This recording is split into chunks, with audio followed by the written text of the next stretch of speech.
নমস্কার। আজকের আলোচনার বিষয়টা থাম্বনেল দেখে আপনারা অবশ্যই একটা আন্দাজ করতে পেরেছেন। কিন্তু কেন আজকে আমি এই ধরনের আলোচনা করছি সেটা আগে একটু শুরুতে বলে নিই। কিছুদিন আগে হঠাৎ করেই আই থিঙ্ক ইউটিউবেই স্ক্রল করতে গিয়ে কি ফেসবুক আমার ঠিক মনে নেই কোন সোশ্যাল মিডিয়ায় আমি এটা করছিলাম। তো সেখানে একটা রিলস দেখি যেখানে একজন বলতে চাইছেন যে হারমোনিয়ামে রেয়াজ করার জন্য গলার কী কী ক্ষতি হতে পারে। সেখানে তিনি নানা পয়েন্ট তুলে ধরেছেন, যেমন গলার আওয়াজ ফেটে যেতে পারে, স্বরস্থান বুঝতে পারে না, এটসেট্রা এটসেট্রা অনেক।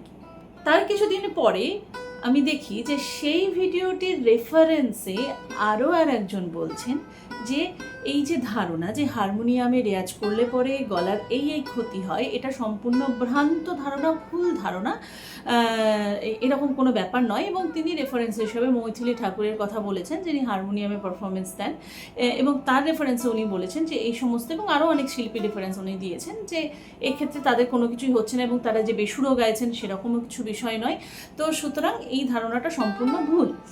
তো আমার মনে হলো যে এই দুটো কনসেপ্ট, অর্থাৎ একজন সাপোর্ট করছে যে হারমোনিয়ামে রেয়াজ করাটা সম্পূর্ণরূপে বন্ধ করা উচিত, এবং আর একজন সাপোর্ট করছেন যে না, হারমোনিয়ামে রেয়াজ করলে সেই ধরনের যে ক্ষতির কথা উনি বলছেন সে ধরনের কোনোই ক্ষতি হয় না। আপনি হারমোনিয়ামে রেয়াজ করতে পারেন, আপনি তানপুরাতেও রেয়াজ করতে পারেন, অর্থাৎ দুটোই ইকুয়াল। তো আজকের আলোচনার বিষয় আমার সেটাই যে আদেও কি দুটো ইকুয়াল, বা যদি আমরা হারমোনিয়াম হিসেবে রেয়াজ করেই থাকি তাহলে সে কি আমরা মারাত্মক কিছু ভুল করছি? সত্যি কি মারাত্মক কোনো গলার ক্ষতি আমাদের হয়ে যাচ্ছে? বা যারা এই মুহূর্তে হারমোনিয়ামের সাথে চর্চা করছো তারা এই দুশ্চিন্তায় রয়েছে, তাহলে কি আমি সম্পূর্ণভাবে ভুল করছি? আমার জীবনের এতগুলো বছরে আমি রেয়াজে সময় দিচ্ছি, তাহলে কি এটা সম্পূর্ণই ভুল হয়ে যাচ্ছে?